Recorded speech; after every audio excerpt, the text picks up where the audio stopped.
It's the most wonderful time of the year, and everybody gets dessert. You get dessert, you get dessert, and you get dessert. Even those who are sugar free get dessert. So let's take a look at this. Eat this 1, 2, 3 sugar free cake. We have a very short list of ingredients, with the first being 2 tablespoons of King Arthur baking sugar alternative. This is my favorite. There is no aftertaste. I like it better than the monk fruit. It is delicious. Just 2 tablespoons, y'all. The next thing we have is 1 tablespoon of cornstarch. This is going to act as a thickener. In total, you need 4 cups of fresh or frozen fruit. Make sure that you include the juice from the fruit. Here I have 3 cups of diced apple and 1 cup of fresh strawberry puree. So that is the fruit combination we're going to go with.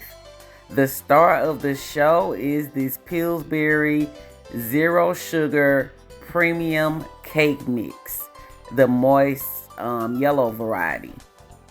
Okay, and then you want a 9 by 13 inch pan. But before we go any further, let's not use canned fruit. Let's not use canned fruit. I think this may even come in sugar free. It's better to just use fresh or frozen, y'all. Easiest 1, 2, 3 either way. So why not use the fresh or frozen? Of course, you're going to spray your pan with non-stick baking spray because we want our cake to come out easily. We want it to make a beautiful crust. And the first thing you do is just pour in your fresh fruit. Again, whatever fruit variety you prefer, whatever size. I didn't want the apples to turn to mush, so I gave it a nice medium-sized chop. And then I'm going on top of the apples with the fresh strawberry puree.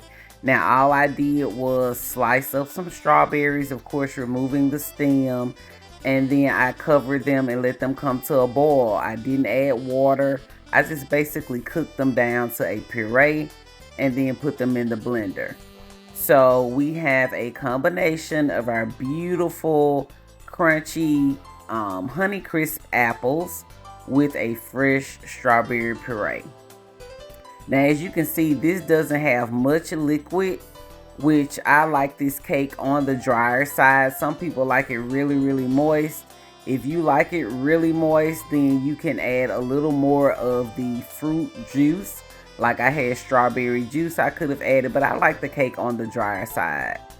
Here we go in with the cornstarch right on top of the fruit because the cornstarch is going to act as a thickener. And then after you've added your cornstarch, you simply sprinkle on your sugar substitute. Again, here we have King Arthur baking sugar substitute. That's 2 tablespoons. So we're literally just layering everything in the pan. You do want to make sure that you put everything in this order so that the cake is able to get moist and the fruit is able to bake a bit. And you can see here we're ending with the actual cake mix. I'm taking the back of the spoon and just smoothing out the cake mix to make sure that it's evenly distributed.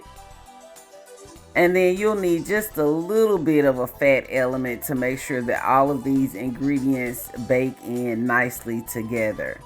So we take anywhere between 2 to 4 tablespoons of melted butter, and we are going to drizzle it over the top of the cake.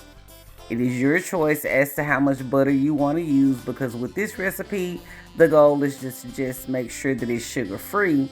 So you can use as much butter as you like, but a minimum of 2 to 4 tablespoons. You just drizzle that on, and then we're going to get ready to pop this in the oven. So you want to bake it for 20 to 25 minutes in the oven on 350. And as you can see, this is what it looks like after about 20 to 25 minutes. You're still going to have some spots with the dry cake mix, But at this point, you take the cake out and you give it a gentle mix. You're literally mixing the cake batter in to make sure that everything has the opportunity to um, have the chance to get moist and to bake evenly. Because remember, we just drizzled butter over the cake mix. We don't want to drown the cake in butter. So, in order to help this cake along, all we had to do was stir it up. And so we're going to put it back in the oven for another 20 to 25 minutes after stirring it and smoothing everything out. Now, what I've done at this point, I just took out a little sample to put on the side, and I'll put it back in the oven so I can see what the cake tastes like myself. And this is optional. We love pecans. My family love pecans. So, of course, I'm just going to add in a few roasted pecans. I did pre-roast these pecans. So if you're going to use them, do yourself a huge favor. It makes a world of a difference anytime your pecans are roasted. So we're going to go over the top with just a few roasted pecans. And then we're going to stick it back in the oven.